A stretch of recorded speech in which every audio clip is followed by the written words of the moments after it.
आज 23 मार्च 2026 शहीद दिवस के पावन अवसर पर विद्यालय के सभागार में आए हुए हमारे विशिष्ट के प्रभारी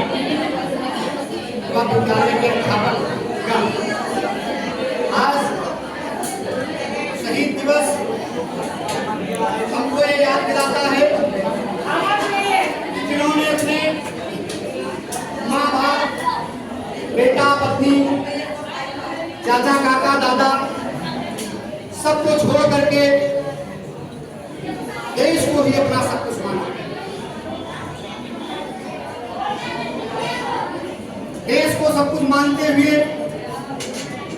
भारत के वीर सपूतों में सरदार भगत सिंह, राजगुरु और सुखदेव जी को आज भारत की लगभग 1.5 अरब आबादी की तरफ से कोटि कोटि और सत सत नमन है। वो जहां पैदा हुए हैं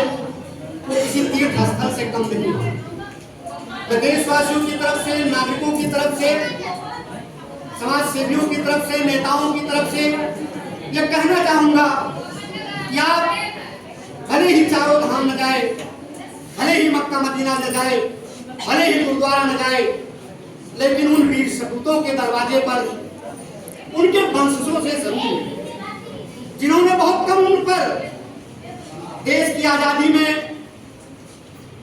अपने प्राणों की आहुति दी।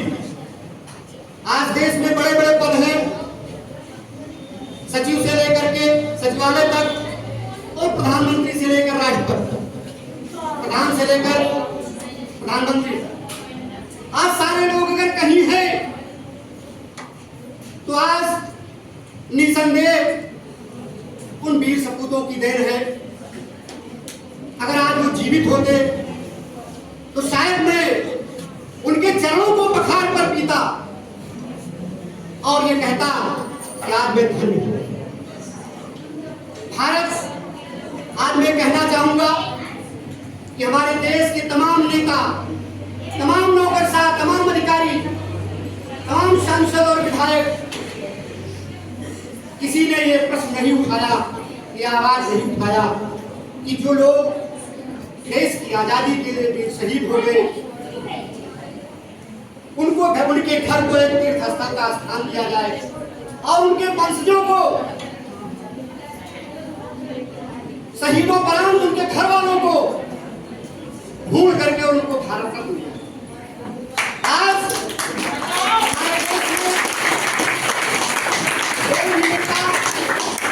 कोई भी विधायक, कोई भी मंत्री आज वीर शहीदों की बात नहीं करता। सारे अधिक से अधिक नेता केवल पेट्रोल पंप और गैस एजेंसी के चक्कर में पड़े हुए हैं। 10 गैस एजेंसी हो जाए, 20 गैस एजेंसी हो जाए, 10 पेट्रोल पंप हो जाए, लेकिन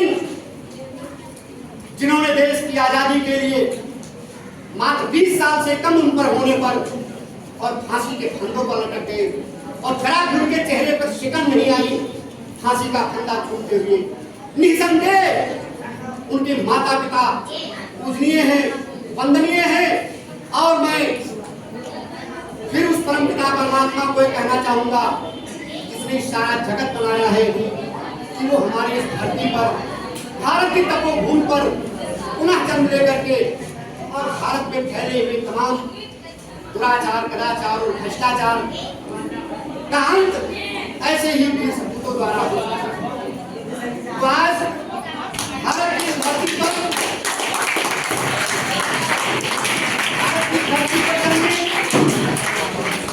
तमाम क्रांतिकारी, तमाम वीर सपूत, वीर शहीद तो निसंदेह वंदनीय है, चरण वंदनीय है। और आज जिस जेल में उनको फांसी दी गई है, मैं भारत के सभी नेताओं, नौकरशाहों, व्यापारियों और नागरिकों से कहना चाहूंगा कि एक बार उनकी शहादत के स्थान पर जाकर के भाषण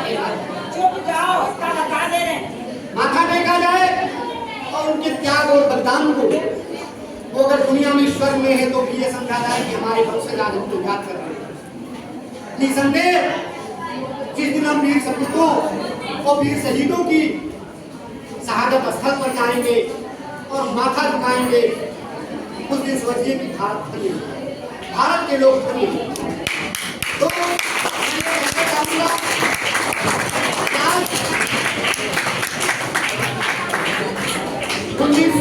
मार्च